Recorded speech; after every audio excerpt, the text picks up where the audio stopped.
우리 지난주일 십계명의 첫 계명에 대하여 살펴보았죠. 제1계명. 제1계명은 예배의 대상이 누구냐? 그에 대한 계명이었습니다. 그 내용이 무엇이었습니까? 암기하시는 분 시작.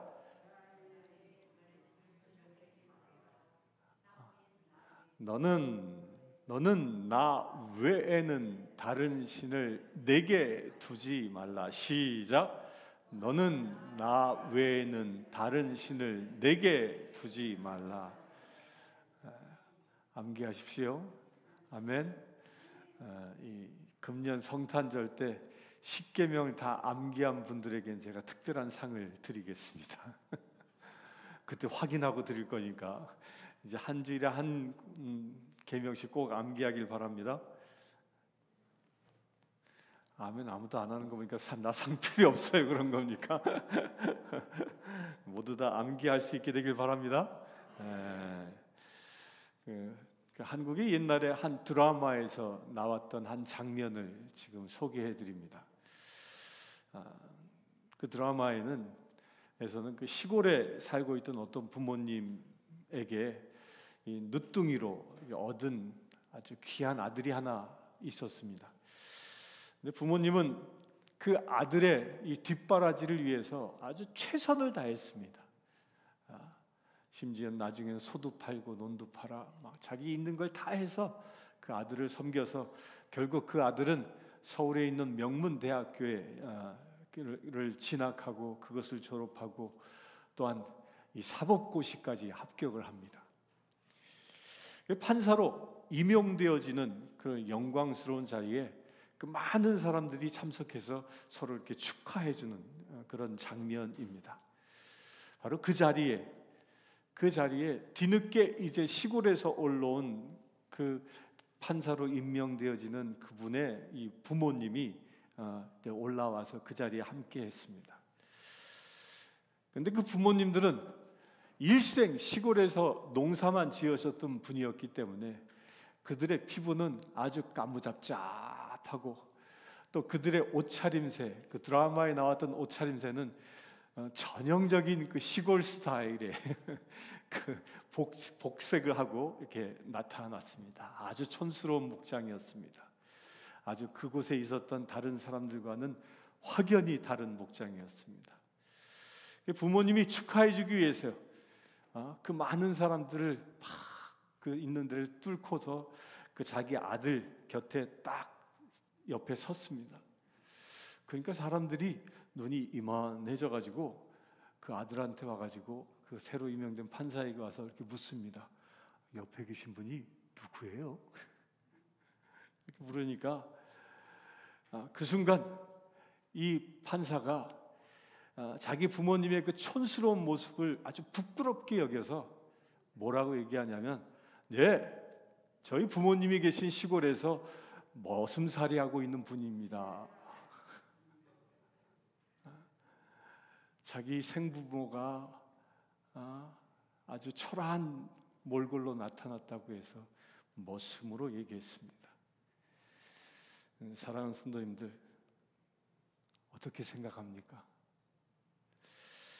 부모님을 부모로 인정하지 않고 부끄럽게 여긴 이 아들이 출세하고 또 많은 돈을 벌어서 부모님에게 돈도 보내드리고 또 부모님에게 여행도 보내드리고 또 좋은 옷을 사드린다고 합시다.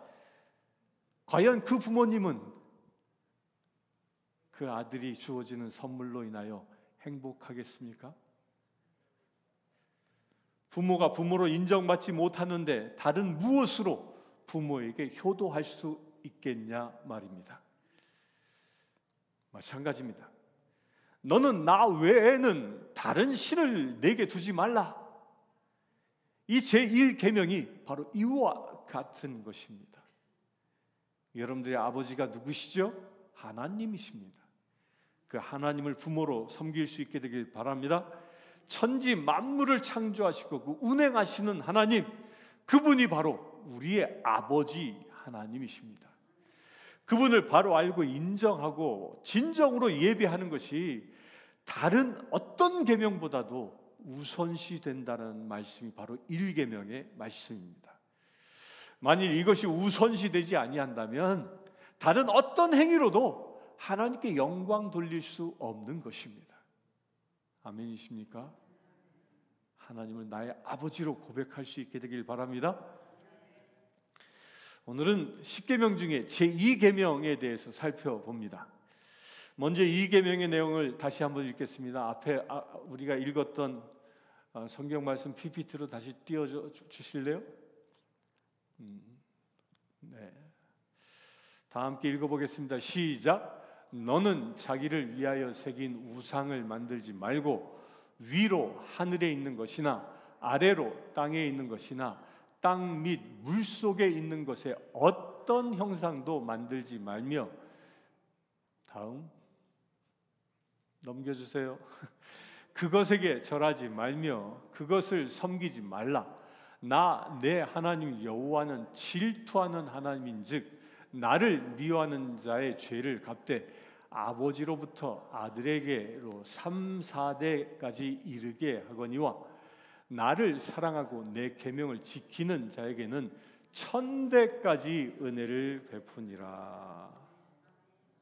아멘이십니까? 우리 지난주 배운 1계명은 예배의 대상이 누구인가에 대한 말씀이라면, 오늘 보게 된 제2계명은 하나님을 올바로 섬기도록 그 예배하는 방법에 대하여 가르치고 있는 겁니다. 어떻게 예배해야 하는가?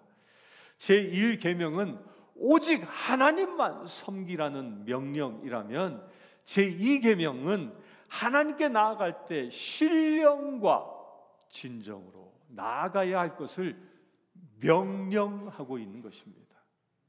명령입니다. 명령입니다. 아멘. 군대에서 명령을 어기면 어떻게 되죠? 그건 죽음이에요. 하나님의 명령을 목숨 걸고 지킬 수 있게 되길 축원합니다. 먼저 제2계명에서 그렇다면 우리에게 명령하는 게 무엇일까? 이것은 하나님께 예배하는 일은 언제나 하나님의 말씀에 정하신 대로 순종하고 깨끗하고 완전하게 지키는 것입니다. 예배의 순서와 또 예배 안의 어떤 프로그램을 아무리 멋지고 아름답게 매끄럽게 진행한다 하더라도 하나님께서 명하신 방법이 아니라면, 하나님의 말씀에 의한 예배가 아니라면 하나님께서는 그 예배를 받지 않으시는 겁니다. 신명기 12장 32절에 보면 내가 너희에게 명령하는 이 모든 말을 너희는 지켜 행하고 그것에 가감하지 말지니라. 말씀대로 지켜 행하되 뭐하라? 더하지도 빼지도 말라는 것입니다. 또한 사무엘상 15절 22절에 너무도 유명한 말씀, 순종이 제사보다 낫고 듣는 것이 숫 양의 기름기보다 나으리니라고 기록합니다. 이 사울 왕이 하나님의 이 말씀에 불순종함으로 인하여 하나님께로부터 버림받았습니다. 그의 대를 이어서 왕이 나타나지 않았습니다. 아론의 아들인 나답과 아비후는 제사를 드릴 때 하나님께서 정하신 금하신 불로 분향을 하다가 그 자리에서 죽임을 당합니다. 이들은 모두 하나님 말씀에 불순종해서 잘못된 제사를 드렸기 때문입니다. 자신을 위하여 드리는 예배를 보고 뭐라고 얘기하냐면 우상 숭배라고 말합니다. 오직 예배는 하나님만을 위해서 드려야 하는 것입니다. 그리할 때 하나님께서는 몇 대까지 축복하신다고 그랬죠? 1000대까지 축복한다고 말씀하셨습니다. 여러분들 후손이 1000대까지 축복이 이어지길 축원합니다. 못할 때 여러분들이 하나님의 말씀에 지금 순종할 때, 지금 올바로 예배 드릴 때 여러분들 통해 1000대의 축복이 이어지는 겁니다. 또한 요한복음 4장 24절에 보면 하나님은 영이시니 예배하는 자가 영과 진리로 예배할지니라 라고 말씀합니다. 이것은 신령과 진정으로 예배를 드리는 것을 말합니다. 신령은 무엇입니까? 성령 하나님이십니다. 여러분들 성령으로 예배 드리길 축원합니다. 여러분들 지금 이 순간 성령의 인도함으로 예배 드리는 것입니다. 이것을 믿습니까? 그러기에 나의 뜻, 나의 소원 성취를 위해서 예배하는 것이 아닙니다. 오직 하나님께 영광을 드리기 위해서 이 시간 예배하는 것입니다. 이것을 로마서 12장 1절에 보면 너희 몸을 하나님이 기뻐하는 거룩한 산 제물로 드리라. 이는 너희가 드릴 영적 예배니라 라고 분명히 선언합니다. 진정으로 예배드리는 것은 무엇이라고요? 내가 산 제물 되는 것입니다. 이 시간 여기 계신 모든 분들은 하나님께 드려지는 산 제물 될 수 있게 되길 축원합니다. 다음으로 제2계명에서는 우리에게 금하는 것이 있습니다. 무엇입니까? 금하는 것은 우상입니다. 그런데 그 우상에는 두 가지 종류가 있습니다. 첫째로는 눈에 보이는 우상입니다. 또한 눈에 보이지 않는 우상입니다. 먼저 눈에 보이는 우상들은 어떤 것이 있겠습니까? 이 성경에 나타난 우상에는요, 대표적인 우상이 이 아세라 여신입니다. 여신상을 이렇게 세워놓습니다. 아세라, 바알신, 이건 다 뭐의 상징이냐면 풍요의 상징입니다. 그래서 당시 사람들은 부자가 되기 위해서 바알과 아세라를 섬겼습니다. 또한 몰록이라는 우상을 세웁니다. 몰록은 만사를 형통케 해주는 신이다 그래가지고 몰록은요, 반은 동물로 반은 사람의 모양으로 이렇게 새겨져 나옵니다. 하체는 동물이고 상체는 이 사람이고 또 거꾸로일 수도 있고요. 그런 종류를 보고 몰록이라고 합니다. 이거 뭐냐? 만사 형통하길 원한다. 그럼 몰록 우상 앞에 가서 제사 드렸던 겁니다. 또한 그 유명한 아론이 시내산 앞에서 만들었던 우상이 뭐였죠? 뭐였습니까? 금송아지입니다. 금송아지. 이 금송아지는 이 애굽 사람들의 신이었는데 그것은 내 길을 인도하는 신이다. 나의 앞길을 인도하는 신이다 라는 뜻입니다. 또한 애굽 사람들은 자기들이 무엇도 섬겼냐면 새도 섬겼고요, 심지어는 곤충도 섬겼습니다. 또 물고기도 우상으로 만들어서 그걸 신이라고 섬겼습니다. 여러분들요, 파리떼가 득실득실거려도 그것이 신이어서 파리채질도 못했던 게 애굽 사람들이었어요. 오늘날에는 또 어떻습니까? 오늘날에는 불교를 믿는 사람들은 다 어디 가서 절합니까? 부처상 앞에 가서 절하죠. 부처상 앞에. 또 인도에 가면 힌두교도들이 있습니다. 어마어마한 사람들이 힌두교를 섬깁니다. 그런데 그 힌두교에는 수도 헤아릴 수 없을 만큼 많은 신들이 있습니다. 엄청난 신들이 있어요. 그 신 중에 하나는 뭐 원숭이 신도 있고 뭐 코끼리 신도 있고 뭐 수도 헤아릴 수 없을 만한 동물들이 다 신입니다. 그렇게 우상을 세워놓고 그 앞에 절합니다. 이 모든 것은 분명히 우상 숭배의 죄에 해당되어지는 것입니다. 그런데 참 놀랍게도요, 예나 지금이나 우상 숭배하는 나라와 민족들이 잘 사는 나라가 없습니다. 이와 같이 사람의 손으로 만들어진 우상을 만들어 숭배하는 것이 얼마나 어리석은가에 대해서 이사야 선지자는 이렇게 말합니다. 44장 9에서 10절에 보면 우상을 만드는 자들은 다 어리석고 그들이 소중히 여기는 신들도 무익하니 우상을 만드는 그들이 바로 이것에 대한 증인이라. 그러므로 우상을 섬기는 눈 멀고 무식한 자들이 수치를 당할 것이라. 우상 숭배하는 자를 뭐라고요? 눈멀고 무식한 자라 얘기합니다. 우리나라도 조선시대 때는 워낙 무식해서 우상 숭배를 많이 했습니다. 그렇죠? 장독대에 가도 장독대 신이 있고, 부엌에 가도 부엌에 신이 있고, 안방에 가도 신주단지 있고, 가는 곳곳마다 비나이다 비나이다. 그렇게 살았던 사람들은 수치를 당하는 것입니다. 신을 섬기겠다고 아무리 많은 우상을 만들어도 소용이 없다라고 성경은 분명히 얘기합니다. 이와 같이 눈에 보이는 우상에는 사람의 손으로 만든 것뿐만 아니라 또 일월성신이라는 신이 있습니다. 이게 뭡니까? 해, 달, 별, 용을 섬기는 것입니다. 이런 자연을 숭배하는 것도 우상 숭배에 포함되어집니다. 또한 하나님을 경배함에 있어서도 하나님을 눈에 보이는 어떤 형상으로 만들지 말라고 하는 것입니다. 그래서 신명기 4장 15절과 16절에 보면 하나님을 어떤 형상으로든지 만들지 말고 그것을 경배하지 말라고 분명히 얘기합니다.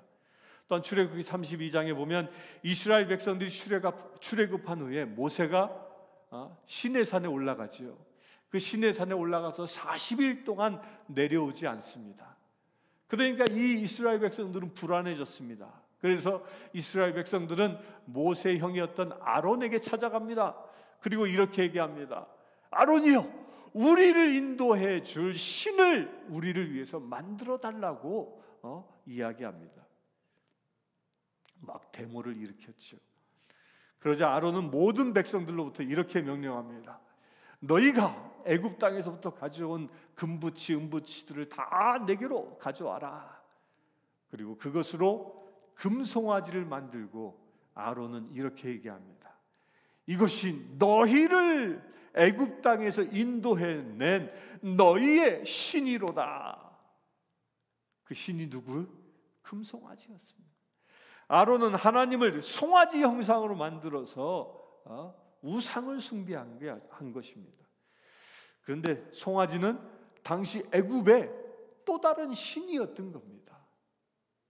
아론이 율법을 받기 이전이었기 때문에 그의 신상은 오직 애굽의 신상이었던 것이요. 애굽 사람들은 송아지가 하나님이라고 생각했기 때문에 아론이 그렇게 한 것입니다. 그러자 하나님이 어떻게 하셨습니까? 진노하십니다.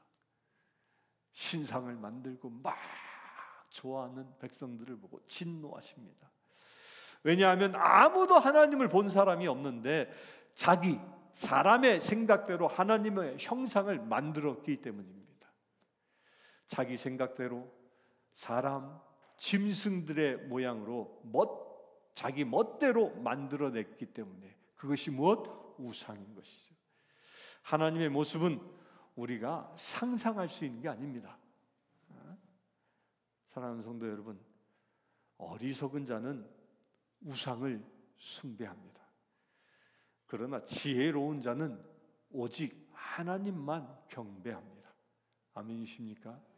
하나님만 경배하길 축원합니다. 두 번째로는 눈에 보이지 않는 그 무형의 우상이 있습니다. 이게 대단히 중요합니다. 기독교인들은 첫 번째 눈에 보이는 우상은 여기 계신 분들은 아무도 안 섬기죠? 그렇죠? 절간에 가서 비나이다 안 하죠? 신주단지 모셔놓고 비나이다 안 하죠? 눈에 보이는 것은 전부 안 할 줄 믿습니다. 근데 기독교인들이 빠지기 쉬운 눈에 보이지 않는 우상, 여기에 기독교인들의 약한 고리가 될 수 있습니다. 그게 뭐냐? 눈에 보이지 않는 우상, 하나님 이외의 것을 하나님보다 더 사랑하는 것. 하나님보다 더 사랑하는 그 어떤 것이 있다면 그것이 눈에 보이지 않는 우상이라는 겁니다. 얘기를 바꿔 얘기하면 이런 거예요. 하나님 없이는 살 수 있는데 이거 없이는 살 수 없어. 라고 여기는 그 무엇이 있다면 그것이 우상이라는 거예요.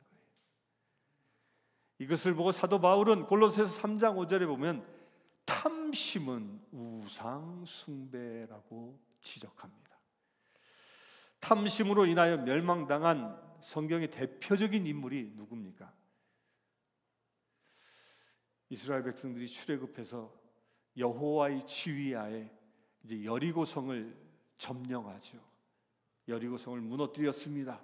그리고 그것의 진군에 들어갔습니다. 그래서 하나님께서는 전쟁의 탈취물들은 어떤 것이든지 개인적으로 취하지 말고 오직 여호와의 곳간에 드리라고 전쟁 전에 명령했습니다. 그런데 그 이스라엘 백성 가운데 이 아간이라는 한 사람이 여리고성에 툭 들어가서 한 집에 들어가니까 그곳에 시날산 아름다운 외투 한 벌이 있었습니다. 시날산 아름다운 외투라는 말은요, 여러분들 지금 현대로 생각하면 뭘 생각하면 되냐면 최고의 명품 중에 명품이라고 생각하면 돼요. 그 명품의 외투가 그 집에 있는 거예요. 그러니까 아간이 눈이 휘토덕 돌아갑니다. 또 그 집에 보니까 은이 무려 200셰겔이 있는 겁니다. 자기 혼자 들어갔는데 또 들어가서 보니까 그 집에 무려 금이 50셰겔이나 쌓여 있는 겁니다. 그러자 아간은 여리고성에 들어오기 전에 들었던 말을 다 잊어버리고 하나님의 말씀은 다 잊어버리고 그걸 몰래 챙겨서 자기 장막에 가져옵니다. 그리고 장막 밑에 땅을 파고 그것을 묻어서 숨겨둡니다. 그런데 사건은 거기에서 끝나지 않았습니다. 이 아간이 물건을 훔침으로 인해서 결국 그들은 어떻게 됐죠? 돌에 맞아 죽고 맙니다. 자기만 죽는 것이 아니라 자기 가족들까지 다 돌에 맞아 죽습니다. 왜 그랬습니까? 이 아간의 이 탐심으로 인해서 여리고성을 점령한 이후에 그 인근의 작은 성이었던 아이성을 점령하러 갔다가 여리고성에 비교하면 눈꼽만큼밖에 되지 않는 형편없는 성에서 전쟁을 했음에도 불구하고 이스라엘 백성들은 대패합니다. 무려 30여 명의 사람들이 그 전쟁에서 죽고 맙니다. 곧 이 한 사람의 탐심으로 인해서 이스라엘 민족 전체가 위기에 빠졌던 것입니다. 요즘은 세계적으로 모든 나라와 민족들이 위기에 처해 있습니다. 모 나라의 모 대통령의 탐심으로 인해서 전쟁이 일어나고 전 세계가 흔들리고 있지 않습니까?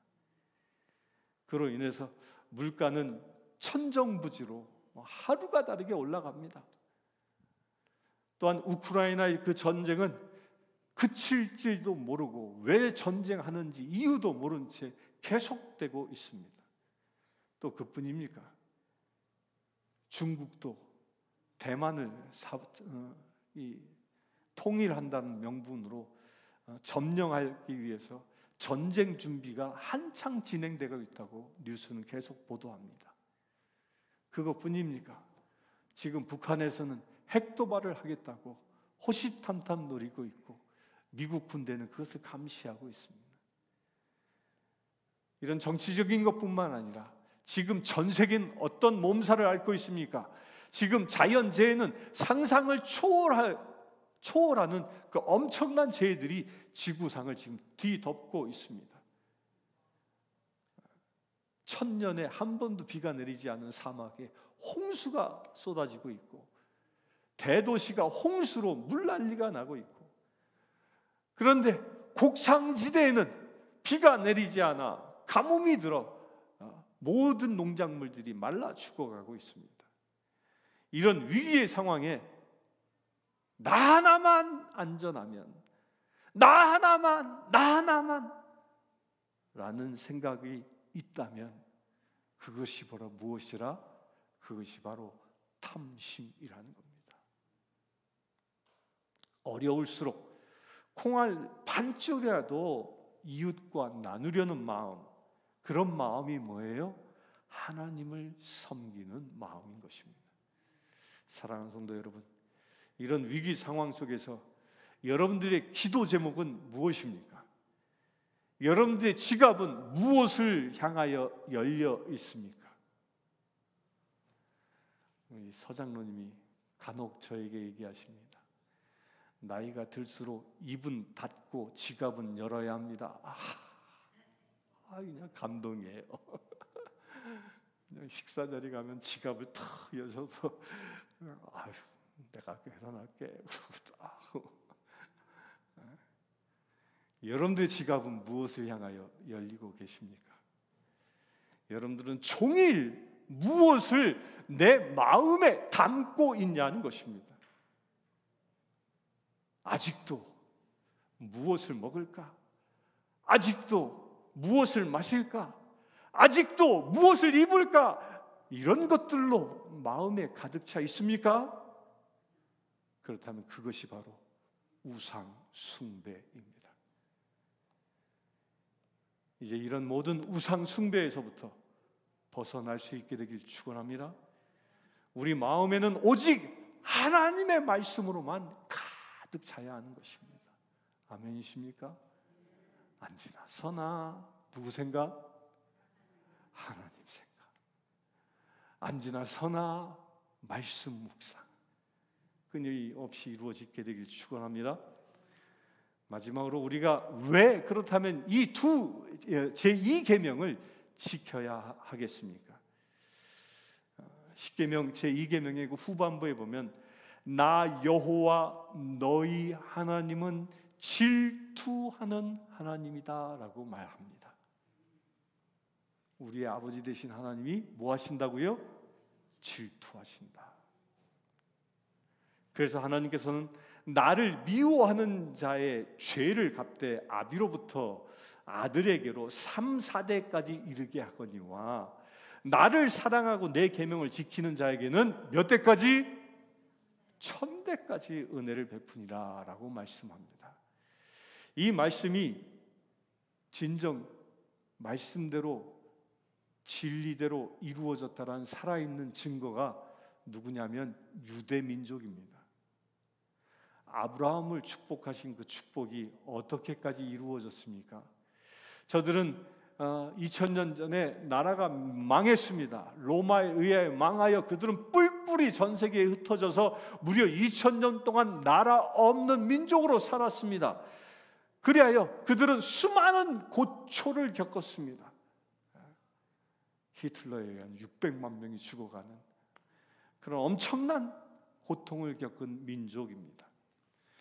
그러나 지금 그 유대인들은 1948년 팔레스타인 지역에 다시 나라를 세웠습니다. 세계 어느 곳에 가든지 유대인들이 그 나라의 정치와 경제, 사회 모든 분야를 장악하고 있습니다. 여러분들요, 미국을 움직이는 사람들이 누구예요? 미국을 움직이는 사람이 누굴까요? 여러분, 대통령 그러지만 실제는 그렇지 않습니다. 실제는 연방준비은행, 연준, 이 달러 만들어내는 은행 있죠, 은행. 그걸 뭐라 그래요? 달러 찍어내는 것이 국가 소유의 기관이 아니에요. 미국은 그건 유대인의 기업입니다. 기업. 유대인들이 달러를 찍어서 정부에 팔아요. 연준이 이 미국을 다스립니다. 연준이 이자를 몇 프로 올리냐 내리냐에 따라 미국이 다 흔들리고 전 세계가 흔들립니다. 그 주인이 누구라고요? 유대인이에요. 유대인. 노벨상을 수상한 사람들 중에 가장 많은 사람들이 누구냐면 유대인이에요. 유대인이 가장 많은 수상을 했습니다. 이들은 지금 미국을 움직이고 세계를 움직이는 사람들입니다. 핸들링하는 사람들. 아브라함에게 약속한 수천 대까지 내 자손을 축복하겠다 하신 이 말씀이 지금도 이루어지고 있는 겁니다. 하나님을 사랑하고 그 계명을 지키는 자에게는 천대까지 은혜를 베풀어 주시겠다는 이 약속이 지금 예배를 드리는 여러분들에게도 이루어지게 되길 축원합니다. 축원합니다. 하나님은 인생이 아니시니, 사람이 아니시니 시건하지 아니하시고 그 입술을 통하여 나온 말씀은 반드시 이루어짐을 믿으시길 축원합니다. 하나님께서는 우주 만물을 창조하시고 또한 우리 인생을 창조하신 분입니다. 그리고 오늘도 지금 우리와 함께 하시고 내 삶을 인도하고 계십니다. 그래서 시편 95편 2에서 3절에 보면 우리가 감사함으로 그 앞에 나아가며 시로 그를 향하여 즐거이 부르자. 대저 여호와는 크신 하나님이시요 모든 신 위에 크신 왕이로소이다 라고 노래합니다. 피조물인 우리 인생은 우리를 지으시고 다스리시는 그 하나님만을 섬기며 살아야 하는 것입니다. 결코 우리 인간의 생각으로 하나님의 형상을 만드는 것은 잘못된 것입니다. 그리고 우리는 누구의 소유? 여러분들의 주인은 누구? 하나님. 나는 하나님의 소유인 것이죠. 그래서 소유물은 주인이 의도하는 대로 사용되어져야 하는 것입니다. 여러분들요, 시계가 있죠. 이 시계는 늘 시간을 정확히 가르쳐 주어야 합니다. 또 제가 사용하고 있는 이 마이크는 제가 말하는 이 육성을 더 크고 깨끗하게 전달해 주어야 합니다. 그래야 이 시계나 이 마이크를 사용하는 제가 이것 때문에 기뻐합니다. 그런데 이 시계가 제 시간을 알려주지 못하고 값싸고 귀하고 아니면 싸고 그런 게 문제 아닙니다.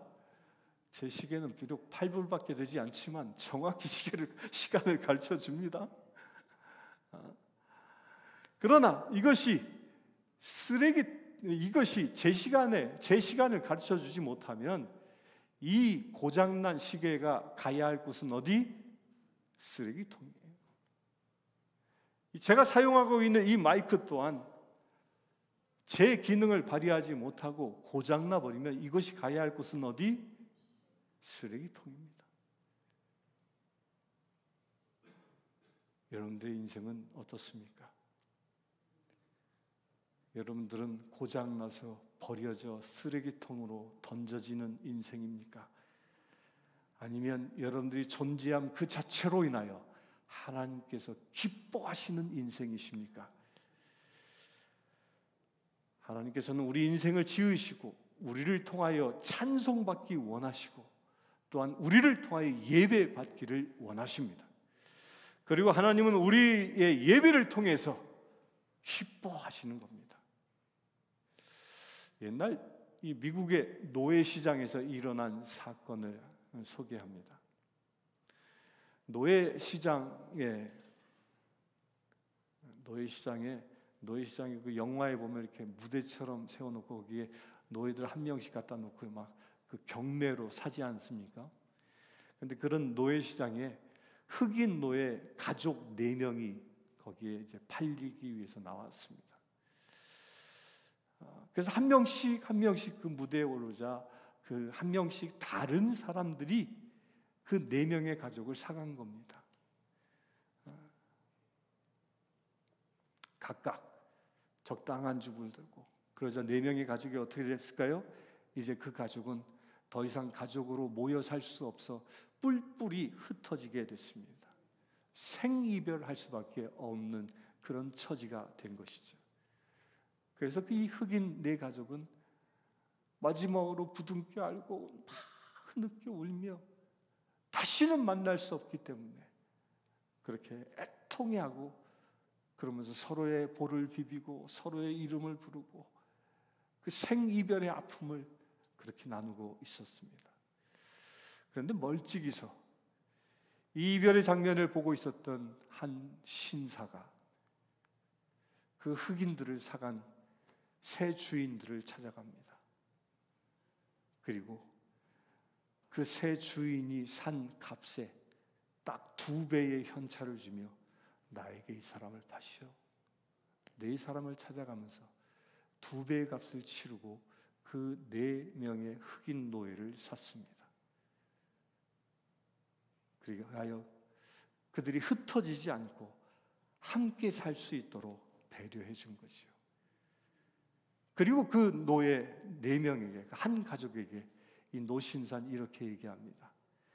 이제부터 당신들은 노예가 아니요, 이제 자유인이 되었으니까 마음대로 행복하게 살아가십시오 라고 아주 놀라운 선언을 합니다. 그들은 이제 더 이상 노예가 아니었습니다. 자유인이 된 것입니다. 그러자 그 흑인 가족은 이렇게 반응합니다. 너무도 감동해서, 아닙니다, 우리가 이제 평생토록 당신의 종이 되어 당신을 섬기며 살겠습니다 라고 선언합니다. 이 종과 우리는 어떻게 같겠습니까? 우리는 예수 그리스도의 십자가의 보혈로 죄로부터 구속함을, 죄로부터 구원함을 얻었습니다. 그 죄가 무엇입니까? 그 죄를 보고 탐심이라고 얘기합니다. 그 탐심의 종이 아닙니다. 이제 우리는 예수님께서 나의 생명을 사셔서 탐심의 종이 아니라 하나님의 자녀로 만드신 것입니다. 그러므로 이제 우리도 하나님께서 기뻐하시는 삶을 살아야 하고, 하나님이 받기에, 하나님께서 영광 받기에 합당한 예배를 드리는 삶을 살아야 하는 것입니다. 시편 100편 2에서 3절에 보면 기쁨으로 여호와를 섬기며 노래하면서 그 앞에 나아갈지어다. 여호와가 우리의 하나님이신 줄 너희가 알지니라. 그는 우리를 지으신 자요, 우리는 그의 것이니 그의 백성이요 그의 기르시는 양이로다. 아멘이십니까? 여러분들의 목자는 누구? 하나님이십니다. 이제 우리 하나님을 위해서 나 자신을 산 제물로 드릴 수 있게 되길 축원합니다. 우리가 자신을 하나님께 드리기만 하면 하나님께서는 강하신 팔로 우리를 붙잡아 주십니다. 그리고 우리의 인생을 주관하시고 우리가 저주받는 인생이 아니라 축복받는 삶으로 우리를 변화시켜 주시는 것입니다. 마귀의 손에 붙들리면 죄의 열매를 맺을 수밖에 없습니다. 누가 나를 붙잡고 사용하느냐에 따라서 내 인생이 달라지는 것입니다. 다윗이 왕이 된 후에 이렇게 고백합니다. 주여, 어찌하여 나같이 부족한 자를 불러내시어 이처럼 존귀한 이스라엘의 주권자로 삼으셨나이까. 들판에서 양을 치던 다윗, 그는 다윗을 하나님께서 사용하시니까 들판에 어린 양치기가 아니라 이스라엘의 왕이 되었고, 또한 그는 가장 아름다운 시편을 가장 많이 작곡한 사람이 되었습니다. 고기 잡던 한낱 어부였던 베드로가 하나님의 손에 붙잡혀 사용되어지니까 그는 이제 더 이상 고기 잡는 자가 아니라 사람을 낚는 어부가 되어진 것입니다. 그리스도인을 핍박했던 사도 바울이 하나님 손에 붙잡히니까 그는 핍박자가 아니라 하나님의 복음을 땅끝까지 전하는 전도자가 된 것입니다.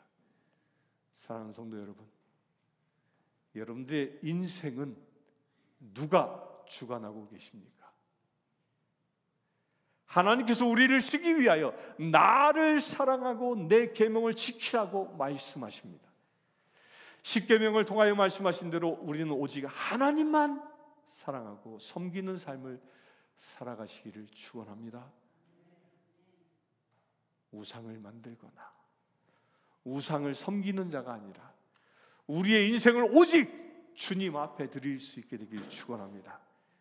그래야 하나님이 기뻐하시는 산 제물이 되는 저와 여러분들 되시기를 주님의 이름으로 축원합니다. 함께 기도하겠습니다. 주 아버지 하나님, 나의 탐심을 쫓아 사는 자가 아니라 사단의 유혹에 끌려 사는 자가 아니라 오직 하나님의 말씀에 순종하며 사는 자 되어지기를 원합니다. 어떠한 우상도 내 앞에 두지 아니하고 오직 하나님만 섬기며 살아가기를 원합니다. 주님, 이 시간 기도하고 예배하는 거룩한 심령들마다 오직 주님의 자녀답게 살아갈 수 있도록 주의 영광과 은혜로 함께하여 주시옵소서. 순종이 제사보다 낫다 말씀하신 바가 우리의 삶 가운데 실제가 되게 하셔서 오직 주님만 높이는 거룩한 믿음의 제들 되게 하여 주시옵소서. 우리 주 예수 그리스도의 이름으로 기도드리옵나이다. 이 시간 모두 다 함께